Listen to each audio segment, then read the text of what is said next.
Hey guys, Matt Robinson here, founder of the Professional Investors Guild, here with another installment of our Ask the Pig series where I like to answer some questions that I receive from some of our members.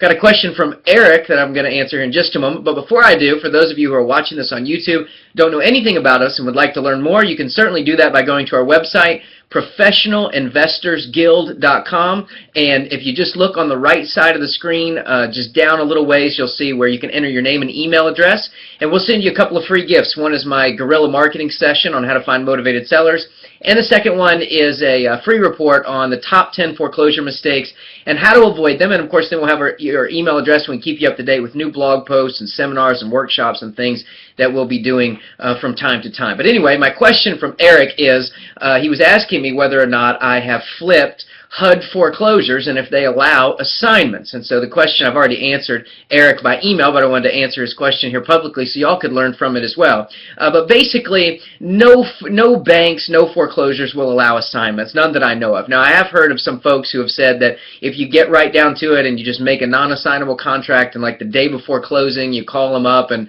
you try to get a release on the assignment, many times they will do it because they don't want to hold up the sale.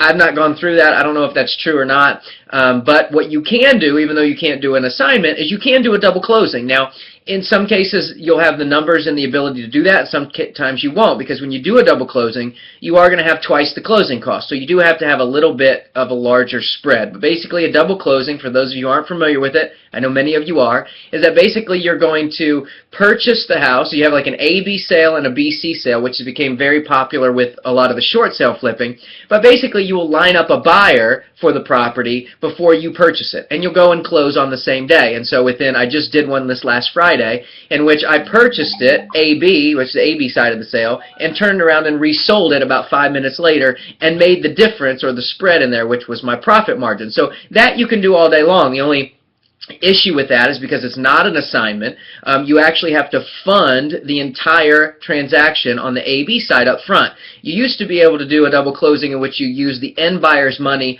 for your purchase price.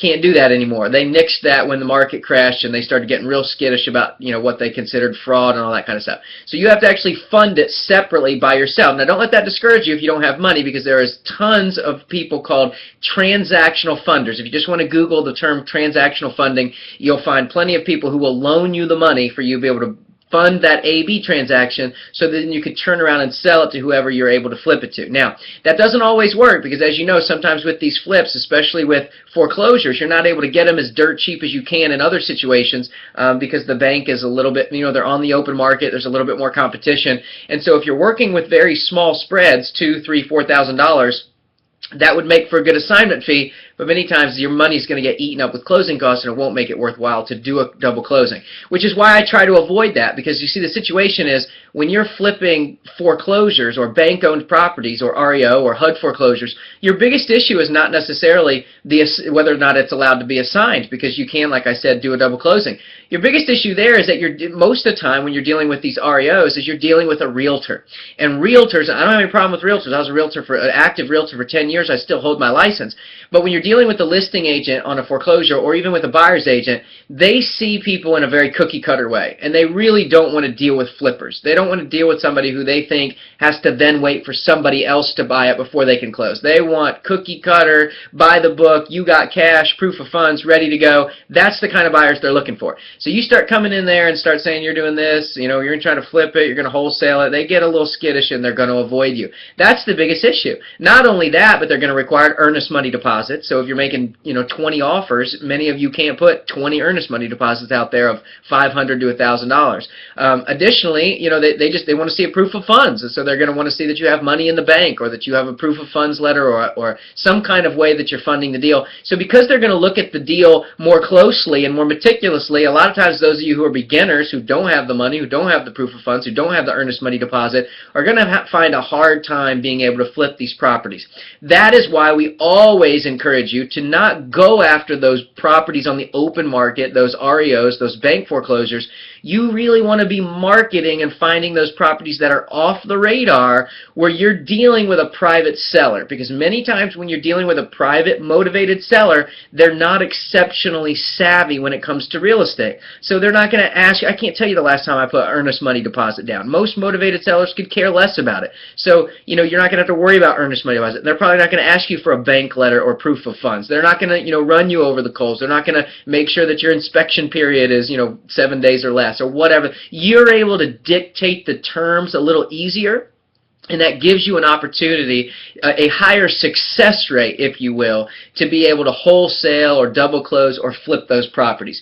Now, if you're just insistent on trying to do these, trying to flip foreclosures that are not with private homeowners, then I would encourage you, if you're going to try to do any, to do it with HUD. Because the way HUD works, they have a realtor many times list the property, but it's somebody out of state or out of town who you don't really deal with. Many times they have a HUD key or a special HUD code that you use to access the property, so you're really not having to deal with your normal realtor. And because of their bidding system, you can just put multiple bids out there without, if you make one offer with a realtor and you're not able to perform, the next time you come along to make an offer, they're going to feel a little skeptical as to whether or not you're a real buyer or not. When you're dealing with this programmable, the system that they've just kind of put together, and you're just making bids, and it's just a computer analyzing your deal and not a real person who's memorizing your name as to whether or not you were able to close, you could just make multiple offers. If you get one accepted, you try to flip it before you send in your contract and your earnest money deposit. And if you are able to flip it, great. If you're not, cancel the contract and move on to the next one. But really, I just want to advise you strongly, your success, I don't want you to get discouraged by trying to find a needle in a haystack or fight an uphill battle. And people hear me say there's no deals on the MLS, and a lot of times if they find one, they want to come brag to me and say, oh, you were wrong, you were wrong. But you try to make a living on deals on the MLS, I guarantee you go broke really fast. So there's always an anomaly. There's always a needle in a haystack. I've bought a couple properties on the MLS, but it's so very rare that these open market properties or these bank run or realtor listed properties are ever going to yield you big profits. The big profits come when you find the off the radar, private, motivated sellers who are desperate to get rid of their properties. You're able to control it. You're able to flip it if you want. You're able to close on it if you want. Sometimes you can negotiate subject to deals. There's a lot more flexibility and a lot more options available to you when you find those kind of properties. Do you want to learn how to market to find those kind of properties? Then go get our free report on guerrilla marketing. It's on our website, right side, about a quarter of the way down, professionalinvestorsguild.com. Thanks for joining us here on Ask the Pig. You can see many more of these videos and other blog posts, again, on the blog section at professionalinvestorsguild.com. And until next time, I hope you have a great day, a great week. Now go out and make some money. Have a great day.